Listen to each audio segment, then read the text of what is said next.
Yo, what is up, everybody? Teresco back again. Another story from a collection called Hours of Darkness, written by Old School Horror. Remember to check out the links in the description below. Like, comment, subscribe. Story 3, Elevator to Hell.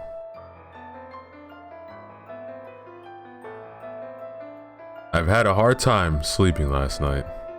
Yesterday's events shook me really hard. This hotel gives me the creeps, even though I am a grown man. Big cities are as crazy as a lunatic asylum. You mind your everyday business, do what you've got to do. Somebody just dies a few feet away from you.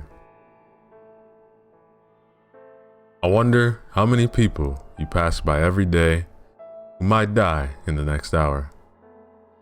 You might go by people who have killed somebody recently or are just going to do it right then. It's downright crazy.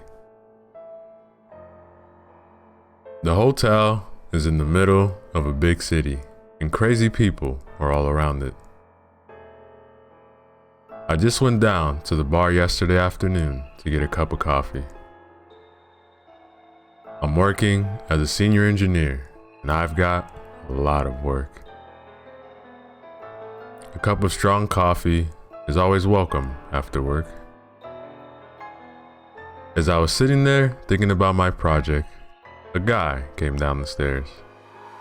He was visibly disheveled with a blank stare in his eyes. I watched him come down and sit beside me.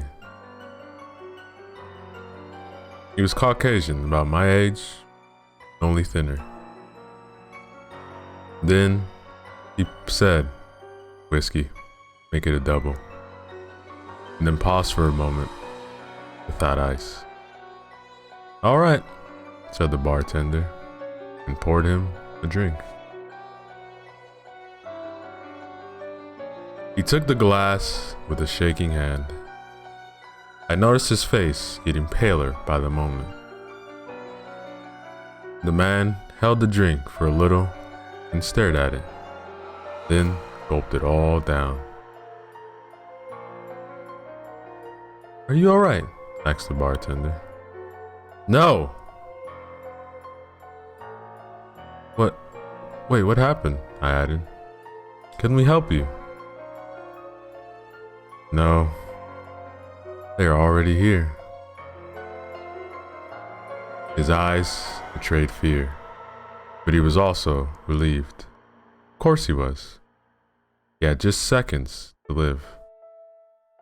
Wait, what? Who's here?" The bartender also looked around, then gazed at the crazy man in bewilderment. Our eyes met, and I saw that he is lost as I am. Still, I felt nervous. "They're all here. They have come for us." He could barely say the last few words before he began shaking and choking. I grabbed him right away, but he fell from the bar stool. I lightened his fall, but I couldn't stop it. The man was shaking violently, and foam came out of his mouth. I looked at the bartender, and he was already on the phone with emergency services. "Help!" I shouted. "Help! Somebody help him!"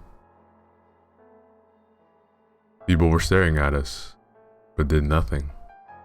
A woman almost fainted, and a man just threw us a condescending look and walked away. I turned the choking man on his side. In my desperation, I thought that he might choke on his tongue or his vomit. This was all I could remember from my first aid course we had a few years ago at the company. It didn't matter though, because the man died right there on the cold tile floor of the hotel's bar. I couldn't do anything for him. I didn't even know his name. He must have swallowed something serious to have died so quickly. I looked at him and couldn't believe that we'd been talking just a minute so earlier. The smell of whiskey combined with whatever had come out of his mouth was horrible. I almost threw up on myself. Paramedics have arrived, but it was too late. What they could do to pronounce him dead. The police came afterward to do what had to be done. Apparently, it was a suicide, but they had to investigate the scene, question us. Now, I'm still trying my best to digest yesterday's events. I'm still going down to the bar to drink my morning coffee before going to work for our collaborators. I really hope that today the suicidal dudes will go to some other hotel.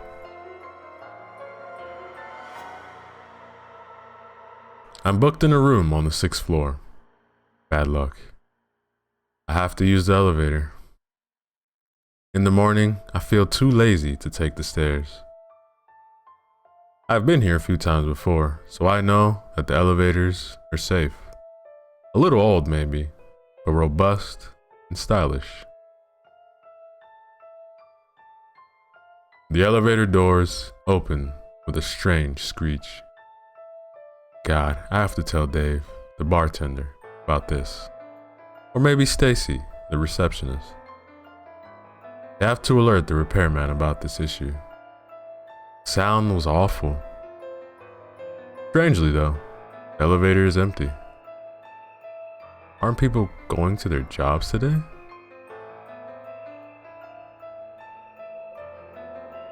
I go inside and push the button on the control panel. I'm thinking that I could have my coffee in my room, but I like to talk to Dave. He always cheers me up, and I've known him for some time. The door closes and the elevator goes down. Screeching sounds again. Damn, the repairman must be on vacation or something. On the 5th floor, the elevator stops. Alright, so there are people after all who help in the building of capitalism. The American dream which I was living, sort of. The door opens and I see 4 people standing in front of me. A young couple, an elderly lady, and a businessman in a suit and tie just like me are staring at the open elevator door. Good morning, I greeted them, and they greeted back. Why won't they come inside? They're just staring like a bunch of startled kids. The doors close, and the elevator begins its descent. Then I hear what makes my blood freeze in my veins. How could there be so many people in the hotel? Even the elevator is full, said one of the men waiting on the 5th floor. Wait, what? The elevator full? Only I was inside it. It was a pretty spacious elevator, and it has room for about 8 people. As I try to make sense of it all, the lights begin to flicker. Here we go again, just like in a cheap horror flick. Maybe there's a camera somewhere, somebody is recording this. Next thing I know, I'll become a YouTube celebrity. Bald businessman shits himself from elevator prank. That would be one heck of a title. 1 million views. But this is no prank. Keeps going down. I should have reached the ground floor by now, but the lights flicker again. I'm squinting. The darkness is moving. What's there?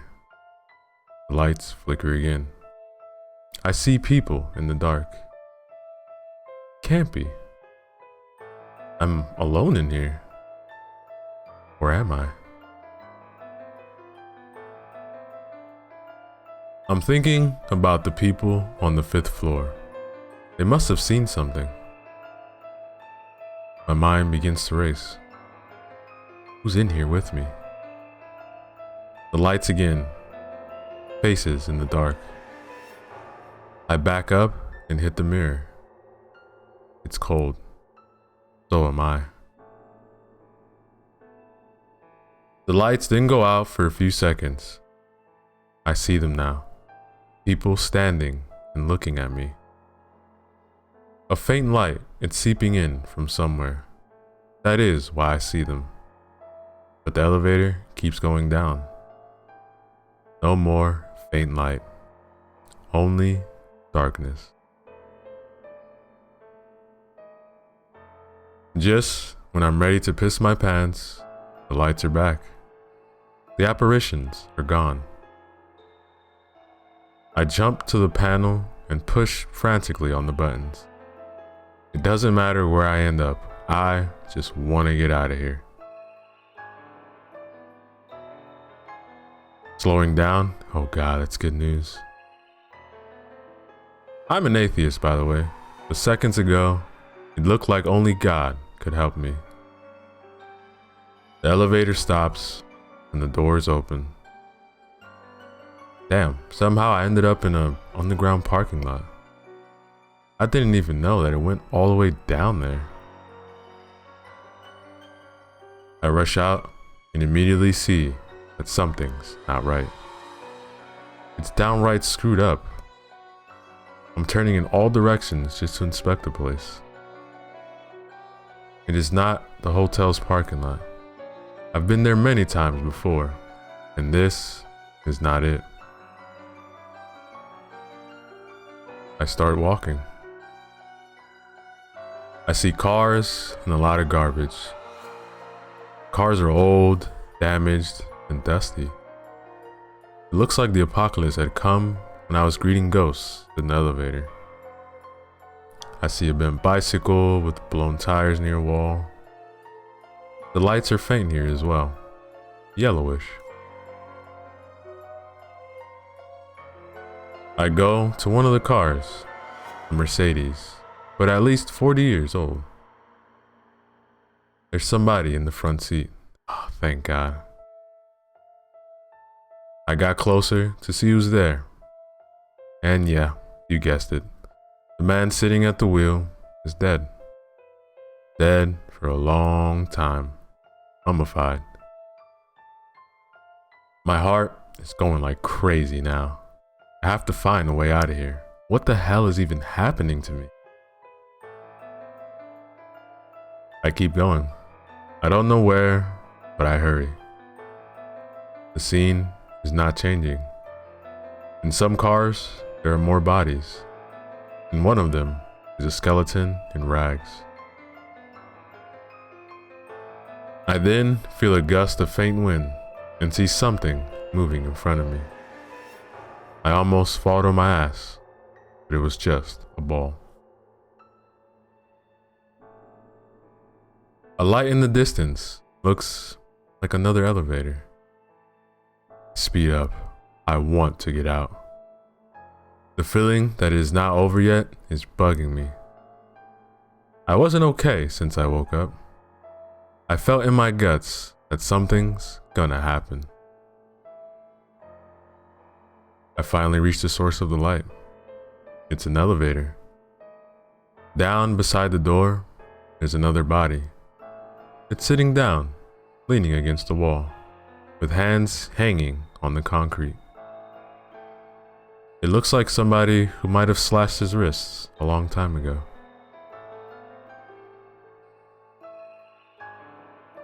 Walking to the elevator doors, I see that it's the same as before.